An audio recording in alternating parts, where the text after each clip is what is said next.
Commander Yarrick Voss straightened his diplomatic uniform one final time before stepping onto the transport platform.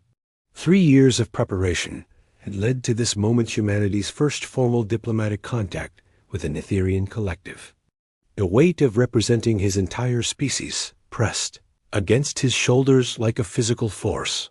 The Etherian vessel whispered eternity, hung in space before them, its crystalline hull catching starlight and refracting it into patterns that seemed almost alive. According to the preliminary communications, the Netherians had been observing human expansion for decades, waiting for the right moment to make contact. That moment, apparently, was now. "Remember, Commander," came the voice of his cultural advisor. Through his earpiece, the Netherians place enormous significance on physical gestures. The handshake equivalent is called a mind touch. Keep it brief, 3 seconds maximum. Any longer is considered either an insult or a declaration of something. "We don't fully understand yet." Yarrick nodded, his mouth dry despite the recycled air of the transport shuttle. He'd practiced the gesture hundreds of times with holographic simulations, but nothing could truly prepare him for the real thing. The shuttle docked with a barely perceptible vibration, and the airlock cycled open to reveal a corridor that seemed carved from living moonlight. The Netherian delegation waited in what appeared to be a ceremonial chamber. 7 beings stood in a semicircle, their elongated forms draped in robes that shifted color like oil on water. Their faces were hauntingly beautiful angular features with large, luminous eyes that seemed to hold depths of ancient wisdom. At the center stood their apparent leader, slightly taller than the others, with silver markings along her temples that pulsed with soft bioluminescence. "I am Zephira Kane, voice of the collective," she said, her words somehow appearing directly in Yarrick's mind rather than entering through his ears. "We welcome the children of Earth to this sacred meeting."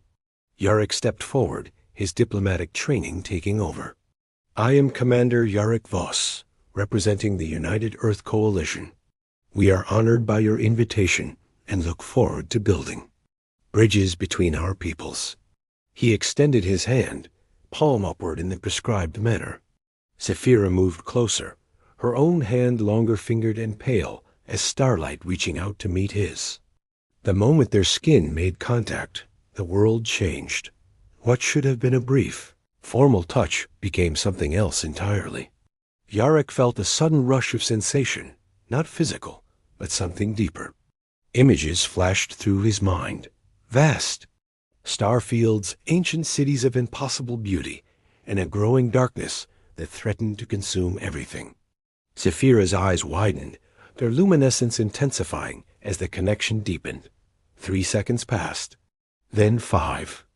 Then 10. Around them, the 6 other Netherians began to rise from what Yarrick hadn't even realized were seated positions, their movements slow and reverent. Their silence was profound, almost religious in its intensity. Yet neither Yarrick nor Zephira could break the contact. Something had awakened between them, something that defied explanation and demanded acknowledgement. The handshake that was meant to last 3 seconds stretched toward 30, and the watching elders stood in perfect, stunned silence. Commander Yarrick Voss straightened his diplomatic uniform one final time before stepping onto the transport platform.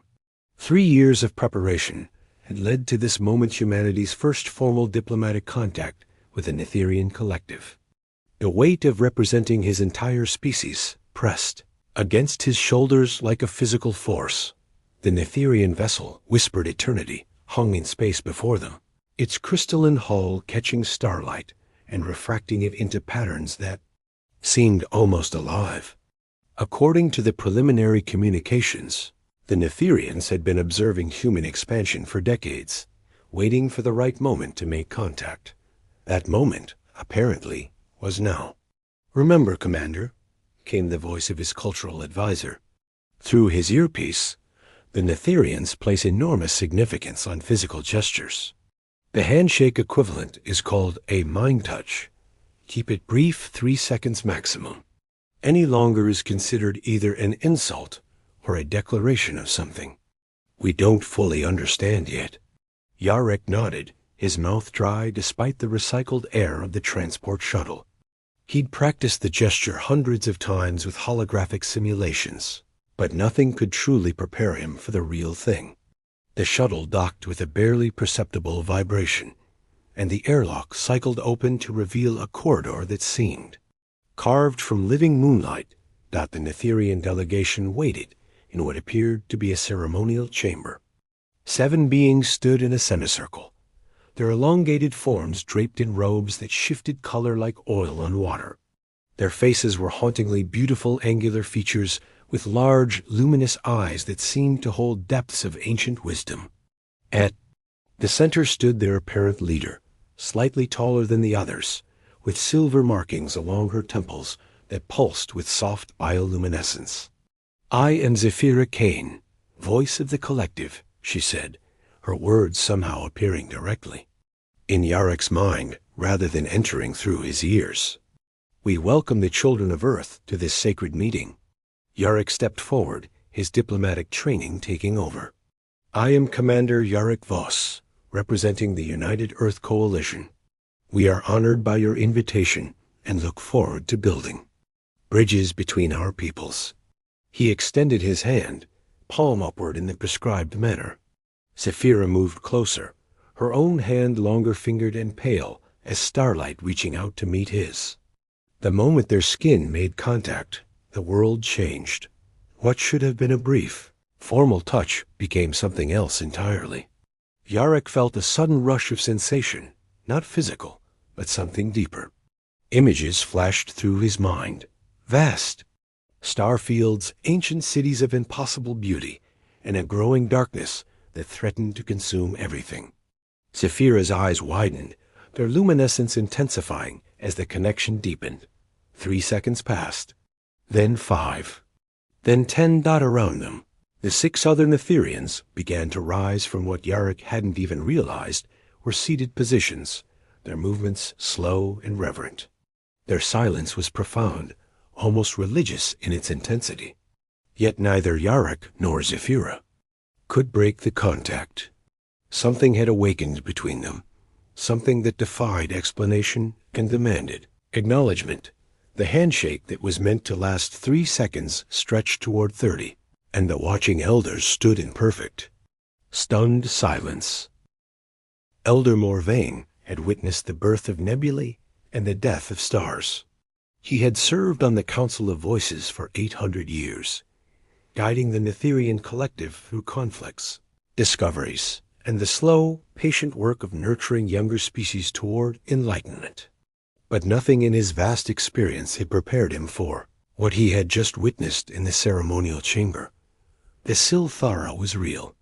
After millennia of speculation, after countless scholars dismissing it as mythology, the bridge mind had manifested. Before his eyes, the human called Yarek Voss possessed the neural architecture that their ancient texts had prophesied, the ability to form perfect synaptic resonance with Netherian consciousness.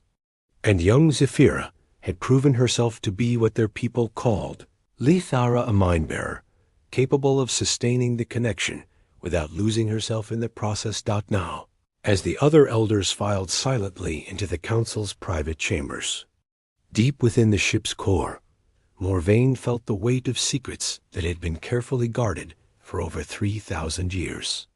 The time for revelation had come, whether they were prepared or not.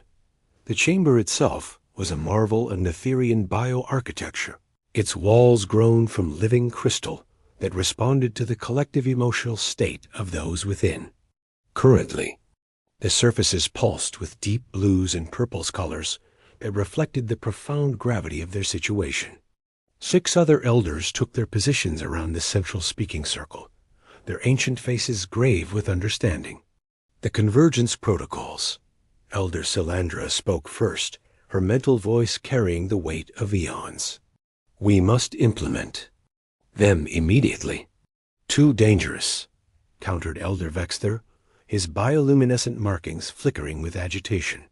"The human species is barely 3 centuries into space travel. They lack the spiritual discipline to handle what we would ask of them. Morvain raised his hand, bringing silence to the chamber. Around them, the crystal walls shifted to a deeper blue, reflecting his own emotional state. "The choice is no longer ours to make," he said aloud, his voice carrying harmonics that resonated through the ship's structure. "The Devourer approaches, and we have found the Bridgewalker. The prophecies are clear. We must act, regardless of the consequences." He gestured, and the chamber's central projector activated, displaying a three-dimensional map of their local galaxy cluster. Dark zones appeared as spreading stains across the stellar cartography regions, where the shadow between stars had already consumed everything, leaving only void where once billions of civilizations had thrived. "Observe the progression," Morvain continued. "The Devourer's advance has accelerated. Our initial calculations were optimistic. We now estimate first contact with our outer colonies in 37 years, not 50. The Earth system will be consumed within 45 years, unless we act." Elder Zephyros, the youngest of the council, at merely 400 years old, leaned forward. "The human's neural patterns, did the resonance mapping confirm compatibility with the deep protocols?" "Beyond our most optimistic projections," Morvain replied. "His mind demonstrates the flexibility and creative chaos that our texts describe as essential for the Bridgewalker's role. Combined with Saphira's natural Lithara abilities, they may be capable of accessing the ancient network." A ripple of shock passed through the gathered elders. The ancient network was the most closely guarded secret of their civilization, a galaxy-spanning consciousness grid built by the predecessors, the mysterious species that had vanished millions of years ago, but left behind technologies that defied understanding. The network had remained dormant since the predecessor's disappearance, resistant to all attempts at activation. "The risks," Elder Salandra whispered. "If the Bridgewalker's mind is damaged by contact with the ancient network, we lose our only hope of stopping the Devourer. And if he succeeds, but cannot control the power he accesses, then we may save the galaxy, only to see it transformed into something unrecognizable," Morvain finished. "Yes, the risks are extraordinary, but consider the alternative certain. Extinction for every living thing in this galactic region." The chamber fell silent as each elder contemplated the magnitude of their decision. The crystal walls cycled through colors, reflecting the complex emotional states of 7 ancient beings grappling with impossible choices.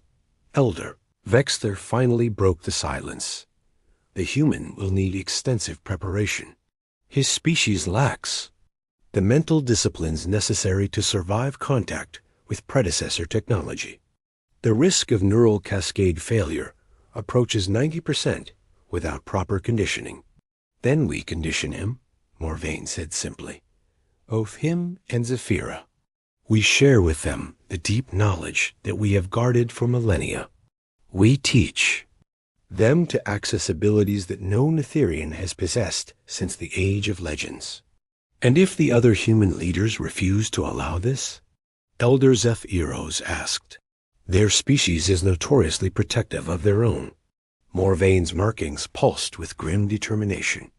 "Then we hope that Commander Voss's diplomatic training includes the ability to convince his people that some risks are worth taking to prevent certain annihilation."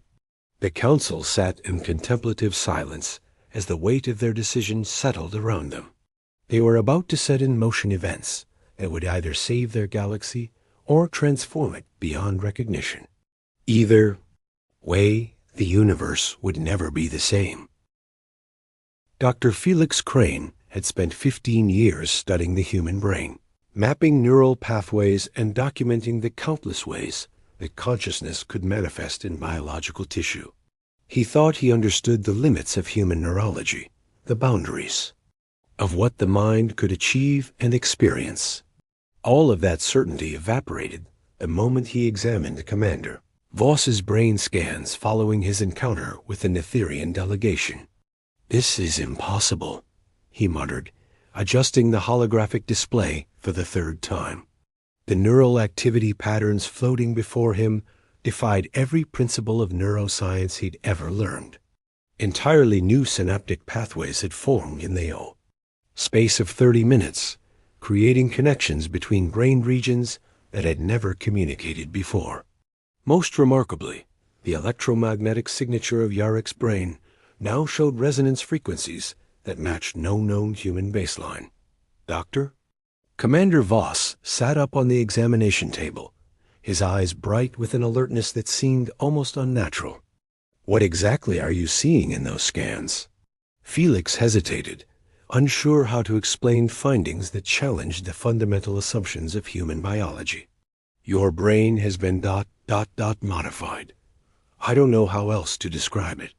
The touch contact. With the Netherian created new neural structures, they shouldn't be possible to develop in such a short time frame.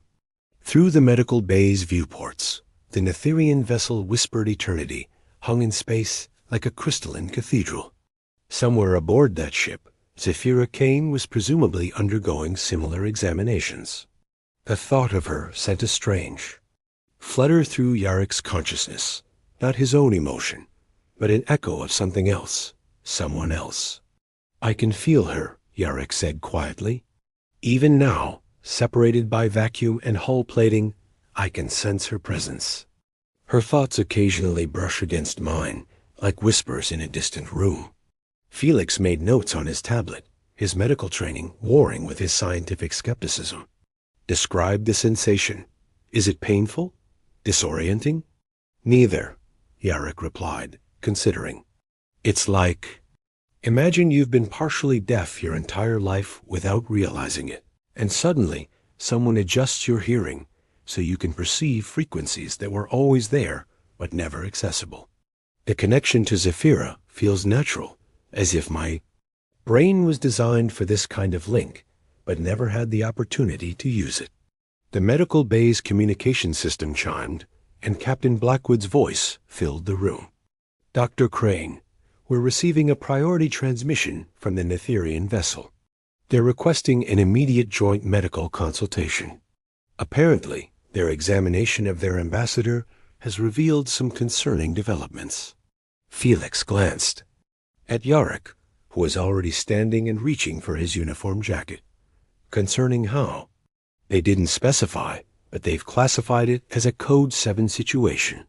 Felix felt his blood chill. Code 7 was the designation for events that posed existential threats to entire civilizations. Commander, I need to advise against...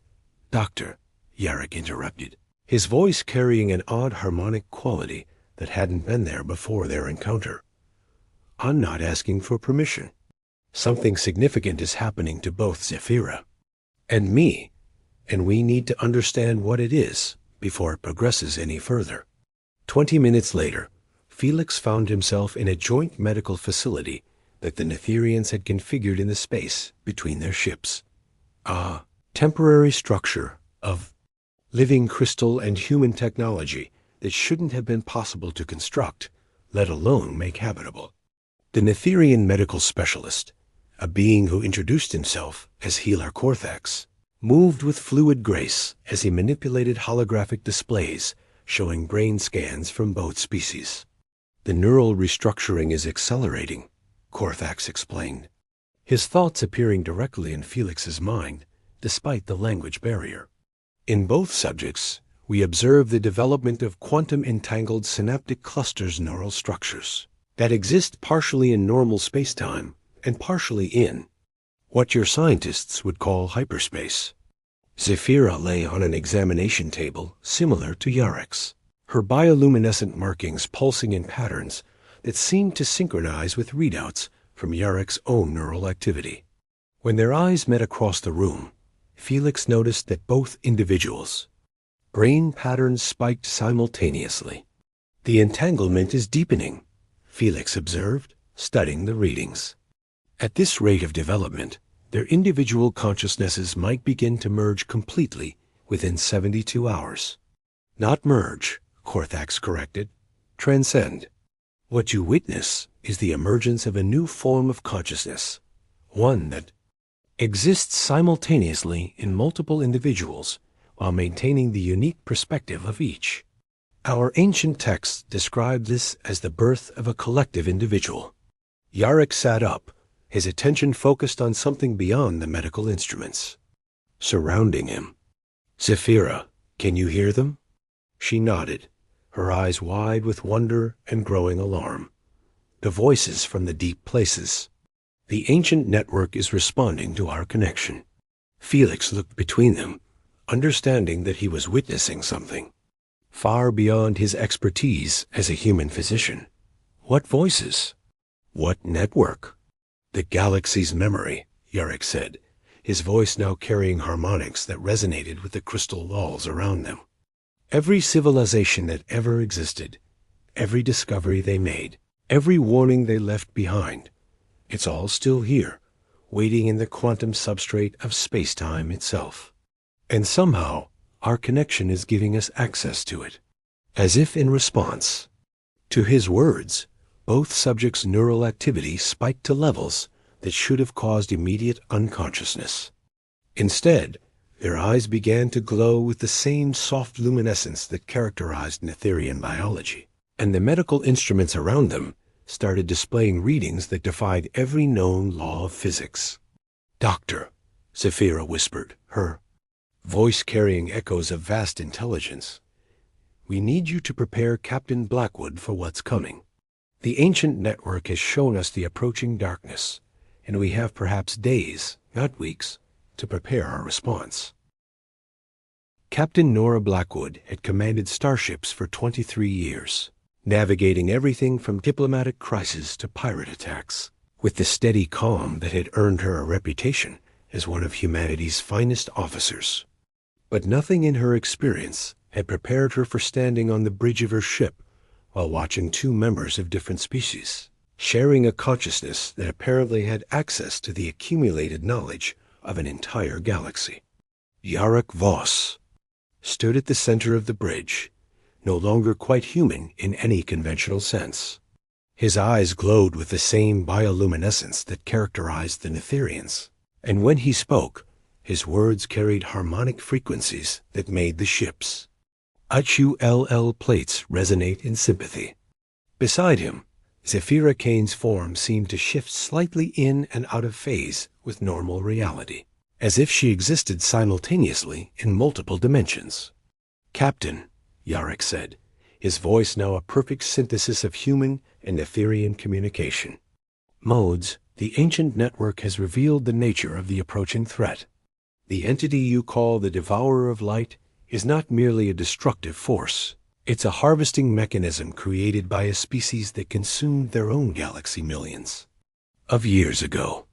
The main view screen activated, displaying images that seemed to come from the quantum substrate of space itself.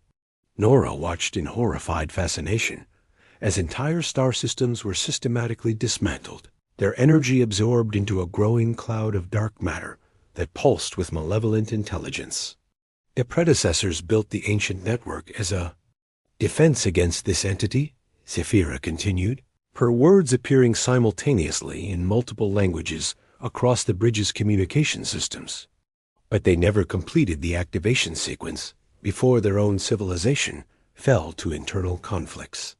The network has remained dormant, waiting for consciousness capable of spanning multiple species to unlock its full potential. "And you believe you can do this?" Nora asked, studying the readouts that showed impossible energy patterns surrounding both transformed individuals. "We don't just believe it, Captain," they replied in perfect unison, their voices creating harmonics that seemed to originate from the very structure of spacetime. "We are already doing it."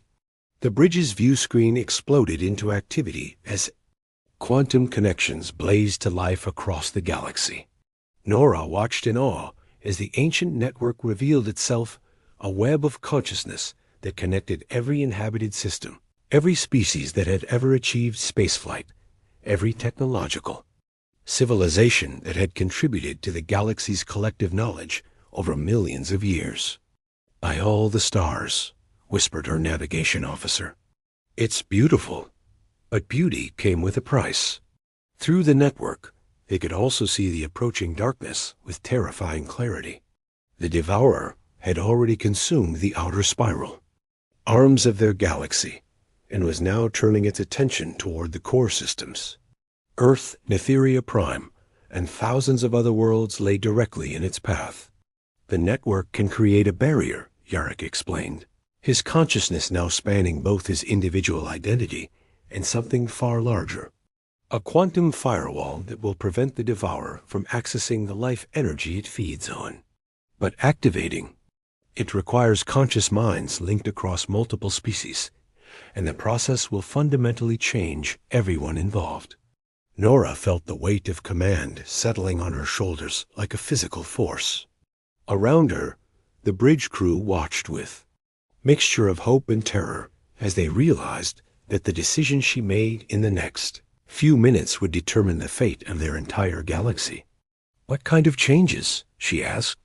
Zephyra's form solidified slightly as she focused on the question.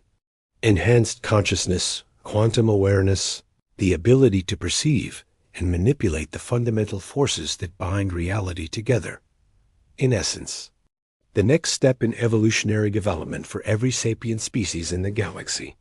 And if we refuse, then the Devourer consumes everything," they replied simply. "Every world, every civilization, every individual consciousness, all absorbed into a darkness that has already consumed countless galaxies." Nora looked around her bridge at the faces of officers who had trusted her with their lives through dozens of dangerous missions. She thought of Earth, of the billions of humans who had no idea that their survival depended on a decision being made in the depths of space. She thought of the Netherians and the countless other species whose first contact with humanity had led to this moment of ultimate choice. "Do it," she said quietly. "Activate the network." The universe exploded into light as consciousness spanning thousands of species ignited the ancient network. Reality itself seemed to flex and reshape as the quantum firewall blazed to life, creating a barrier of pure thought and intention that stretched across the galaxy. The Devourer's advance stopped. Its dark matter constructs recoiling from contact with the network's protective field. And throughout the galaxy, members of every connected species felt their consciousness expand beyond individual boundaries while somehow maintaining their unique identities. Humanity had taken its next evolutionary step, not alone, but as part of a community of minds that spanned the stars. The touch that had lasted too long had indeed changed everything, not just for two individuals, but for an entire galaxy of civilizations learning to think and dream as one while celebrating the infinite diversity of consciousness itself.